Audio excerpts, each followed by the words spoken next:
Room to Rock, another one of the new ones from Matthew Sweet, who's playing live for us today. That's from Sunshine Lives, which is going to be out on CD, but also on vinyl, which is where the extra tracks are, a whole extra side, if you're a vinyl aficionado. Matthew, I saw you went and did a little tour in August, and then you're going to be coming back later on this fall. And are we going to see a merch table laden with pottery? I think the pottery is sort of moving to an online store on my site. In fact, I've got a whole bunch of people asking about it. I just have to get it together and take photos and figure out how much stuff costs and stuff. But I did take pottery out, in 2000, was it 4 or 5, on a tour here, and we did very well with it. That's how I got a bigger kiln so I could make larger pieces. But it's something that's been really fun for me doing the pottery, and fans are like super into it. But I don't think I'm going to drag it around. Everybody made so much fun of me, but I love to go and set up my little merch table and stuff. And I noticed the other guys in the band sold a few things themselves. Really? Like what? Tony had some oldies, tapes he was suckering people for of like Super 8 footage of us on little bicycles touring Canada years ago. That did pretty well, I think. And Pete made some of those, what are they called? Spirit catchers or? Dream catchers. Dream catchers, yeah. Pete had some of those for sale. I can't remember. There was a lot going on that tour, but we're going to try to actually make T-shirts this time and sell like CDs and vinyl. So if this rock thing doesn't pan out, maybe flea markets would be the venue in the future.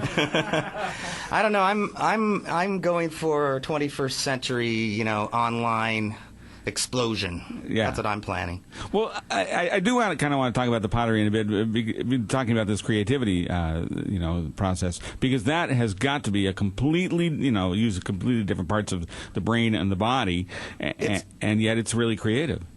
Well, it's different, but it's similar in certain ways. In fact, the more I learned how to do pottery, the more I felt it was really similar to music. The big difference is that pottery, when you're done, is solid. It's like an object. And music just remains sort of, in the ether or whatever, as they would say. So with the pottery, however, the main thing is you have to throw, well, the way I make pottery, I don't build very much with slabs. So I'm throwing things on the wheel, circular forms, and then, sometimes I modify them to make other objects and shapes, but I'm still throwing on a wheel. And to actually get to the place where that works is some kind of crazy, otherworldly Zen place where you kind of don't know what's happening. And really, to me, that's a lot like music. For me, it is. So if having a good day with pottery is very similar to having a good day with music, where I'll go back and I'll go, how did I do that?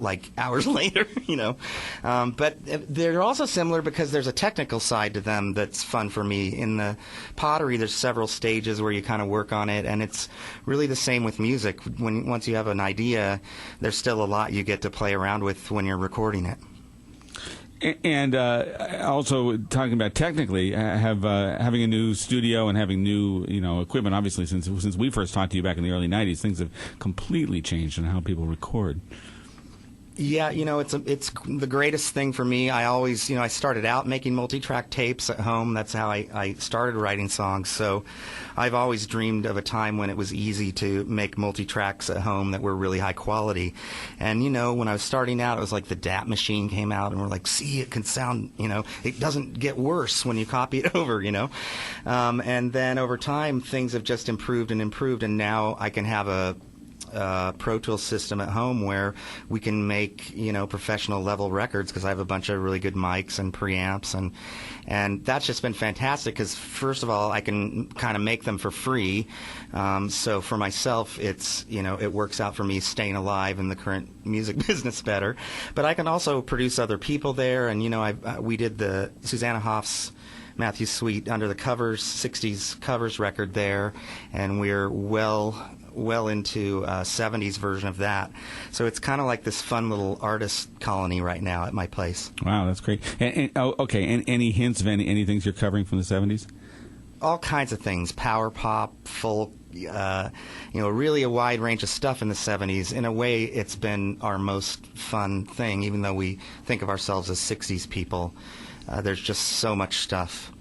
from the very well-known to very obscure. A lot of the 60s actually happened in the 70s, or things we think of that way, too. So I can see that, how short a time it was now. I mean, it is a funny thing about growing up, and I've talked about this with my band a little bit. You know, when we were starting out, it felt like rock was so established and old, sort of, and it was really so new. Like, to think, you know, in the late 70s it had only been 10 years or whatever. It's kind of mind-blowing now that it's been so long since then, you know. Right. So I think it was a lucky time, you know, to be around for that.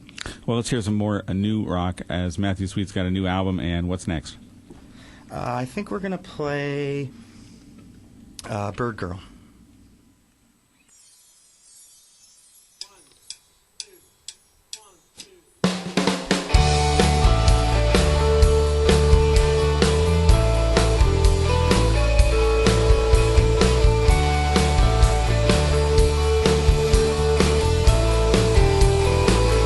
Now you're just like a bird, girl. Fly away from the pain. Don't let anyone hold you, 'cause it won't be the same. Walk on into a wildfire, run on into the rain. 'Cause you know you're the one, the one. You've been breaking the laws, girl. It's your own nature made.